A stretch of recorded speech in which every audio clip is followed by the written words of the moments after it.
I belong to a senior group in Facebook, and it's really kind of interesting. They had a question the other day, and it was the question was, seniors, what do you eat? I said, that is the stupidest question. Seniors, what do we eat? Do we eat something different, or what? We vegetarians? What exactly are you asking?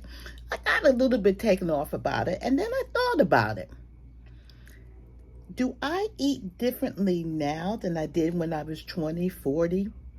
And in actuality, do I not eat the same things? Has my taste changed? Has my diet changed? Has my portions changed? Have I introduced new things to my life? And and I thought about it, and the answer really is yes. Seniors, for the most part, if you really think about it, we eat differently. Our body is different. We do not have the same body that we had when we were 20 or 30 or 40. 50, we met. But for the most part, we're different. Our metabolism has slowed down, so we're not burning as many calories as we used to for the most part. Some of us are very energetic. We go to the gym, but as a whole, as we get older, our metabolism slows down and we are not burning as much calories. I even heard people say, I used to be able to eat this, but I can't eat it now. I mean, some people are really big, but I can't no longer eat McDonald's hamburgers. I don't know what's in it. I can't eat that. Or they can't drink milk products because they're lactose intolerant, or developing different allergies. So I had to really kind of think about it and, throw it back at you all. What do you eat? Do you eat the same thing, or should you be eating the same thing? We listen to a lot of nutritionists that say X, Y, and Z. Seniors, you shouldn't have this. You shouldn't have reduce our carbohydrates, increase our vegetables, more fish, more whatever. And again, I can really truly tell you, and I think a lot of us are the same. I do not eat the same thing. I have now introduced new things. As I want to live longer, I want to live healthier, I want to live stronger, I have introduced things in my diet that I probably would not have, or tried things that I probably would not have. I mean, one of the big things is that those damn avocados. I have tried, and it's really not my favorite. I know it's a superfood, it's supposed to be great, all of these wonderful things. I do not care for avocados, but avocados are good for you. They're rich in certain things. So I had to find a way to incorporate avocados in a way that was palatable to my palate as well as tasty. So I mush up the avocados, and probably I'm not telling you to do the same thing to get certain things, but sometimes you got to make it work. I mush up the avocados, I mix it with sour cream, add a little cilantro, and then I may have some nacho chips with it. Probably not the healthiest, but I get the avocados in. And you got to think about ways in which, how it's going to work for you. There's some things that I can't make tolerable, like pickled beets and certain things they say is rich and you should have more of this. I'm not having it. But I do realize that I do need to be more conscious of what I'm putting in my stomach, on my spoon, on my fork, whatever. I need to think about it, because for real seniors, what do we eat? How are we eating? How are we eating for health? Are we eating just to satisfy our palate? I know that if you go out, I don't eat out as much as I used to. That's something else I don't. I change where I'm going because I don't know what's in the food out there. But that's a whole different topic. But if you're a buffet person, a lot of seniors love buffets. I mean, if you go to senior centers, they're running a trip to Golden Corral or some all-you-can-eat buffet. Or they're sponsoring trips that go places and they have buffets, whether it's on boat trips at Spirit of Washington, because I'm in Washington, D.C., Odyssey. They have an all-you-can-eat buffet. They love, we're going to the buffet. And if you've been, most of the stuff on the buffet is high carbs, because carbohydrates feed a lot and they're cheap to produce. They don't do a lot of quality ingredients. Golden Corral, if you go there, yeah, they have a salad bar. Do we eat at the salad bar? We having the fried chicken, the fried shrimp. We having the pizza. We may have the steak. We having desserts. We're having those nice yeast rolls. But again, we have to think about what it is that we're eating and what's going on. Because, I mean, that person who wrote that question really posed a good question. What do we eat? I guess the question should have been, what should we eat? Because what we eat and what we should eat are not always one and the same. Do I still go out and eat a whole pizza? When I was younger, I ate a whole pizza. I would order a whole small, whole meat, and I ate the whole pizza. Now, I'm probably still living with some of that pizza around my waist and my thighs. But now, no, I don't eat a whole pizza. Can I eat a whole pizza? If you all know Lido's, a Lido small pizza, I can eat a whole Lido small pizza. Should I eat a whole small pizza? No. And I usually have to back away and stop and kind of pace myself and kind of work on that to make sure I'm not eating a whole pizza. Because before, when you ate a whole pizza, I can knock that pizza out. I'm going out dancing. I'm doing different things. I'm easily rocking. My metabolism is faster and all those things. Wasn't worried about, again, the fats, and worried about, what do they say, age related. We have high blood pressure for a lot. We have diabetes, high cholesterol. Now, you're seeing that in a lot of younger people now, but we as adults and we as senior citizens are more conscious of these things. We want to live and be healthy. We don't want to be incapacitated or have somebody have to take care of us. And we know that food is medicine. So we know that we cannot, if that's what we want to do, for many of us, again, there's exceptions to every rule, and there's a lot of people like, because you see them. I mean, I'm not going to criticize whatever they choose to do, but for a lot of us, we got to think about what we eat. I remember when I was little, my mother used to have Raisin Bran. She ate Raisin Bran in the morning, and she ate shredded wheat. I hate Raisin Bran and I hate shredded wheat. I don't know if she liked it or not, but she pointed out that if she had shredded wheat with her banana, it helped build the potassium. She needed potassium. You know, the Raisin Bran had raisins that gave some kind. But there was a whole thing going. She was not big into.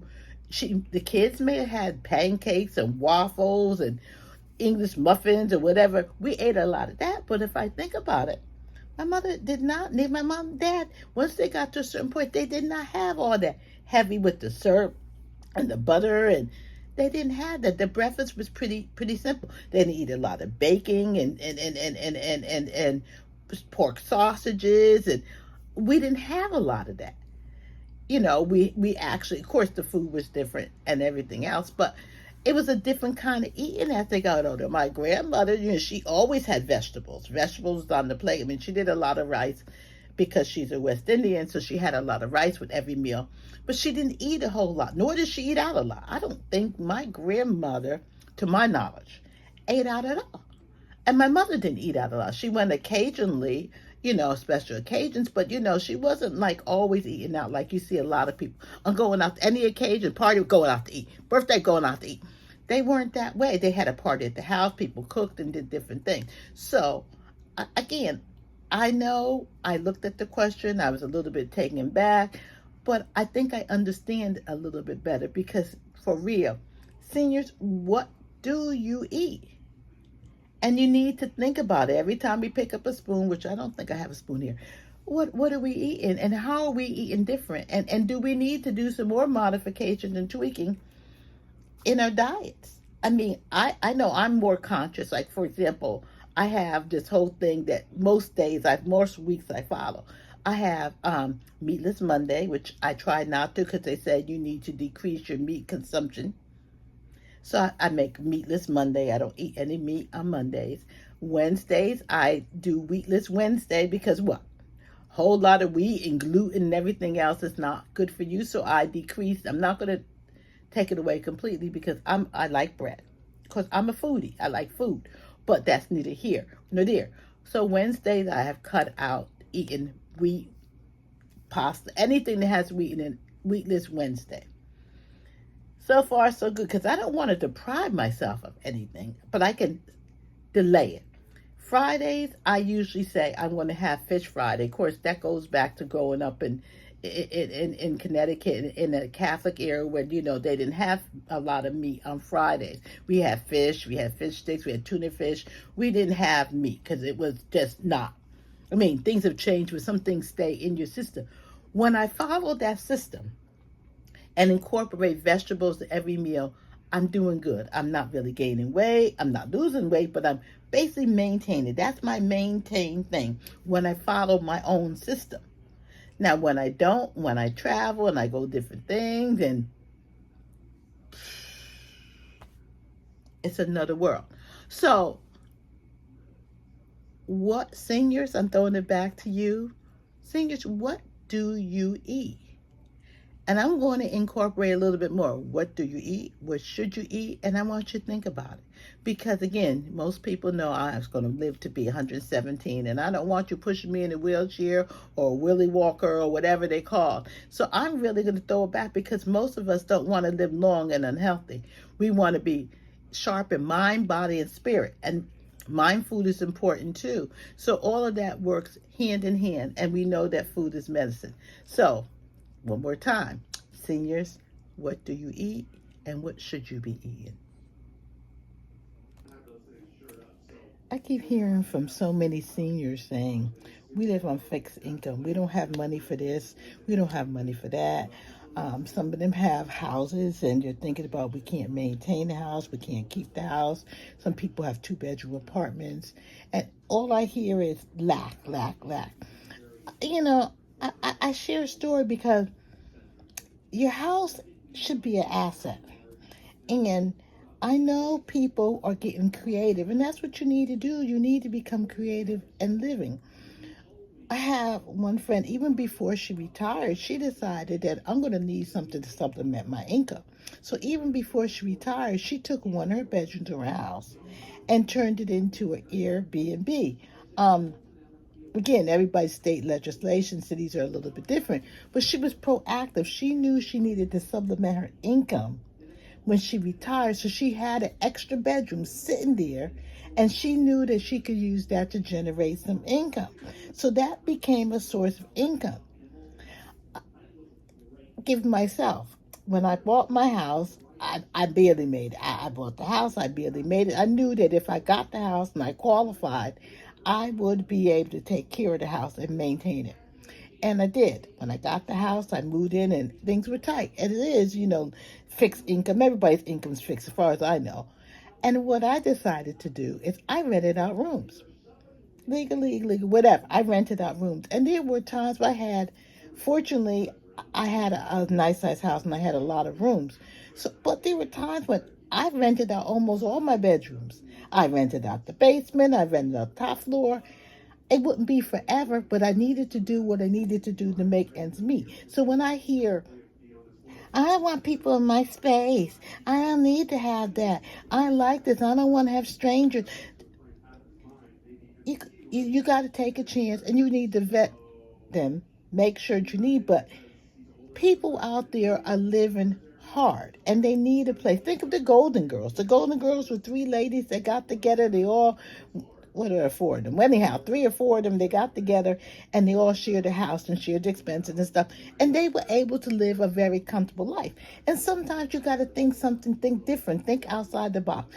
Not only that, when you have at least somebody in there, somebody looks after you, something happens to you, sometimes to get you companionship, sometimes people rent to students. It's something. But to say, I don't need anybody, I got all this space, I don't want anybody in my space, I don't know. To me, an extra room, again, depending upon what city you live in, where you live in, $500, $700, $1,000. Hey, I'm in the Washington, D.C. area. A room is a very expensive room, especially if it has amenities and everything else. Does it help ends meet? Yes. Would it make things a little easier? Yes. Would it help you go on vacations and afford this and afford that?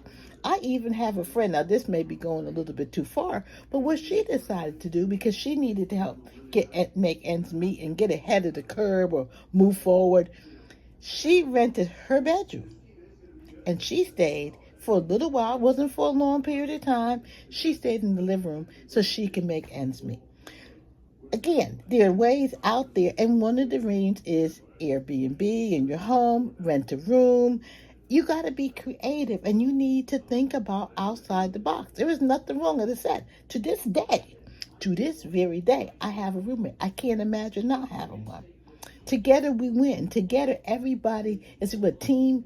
Together each achieves more. It is, if you do it right and you vet the right people. It's not just bringing strangers into your house because they say, "Oh, pity party." You got to do some research.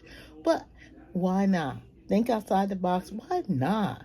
Go ahead and do it. It gives you some extra income. I said, my friend said that was one of the best things she ever did was turning her house, at least one of the rooms of her house, into an Airbnb before she retires. And now she has consistent income. She chooses who she wants to rent to, how she's doing it.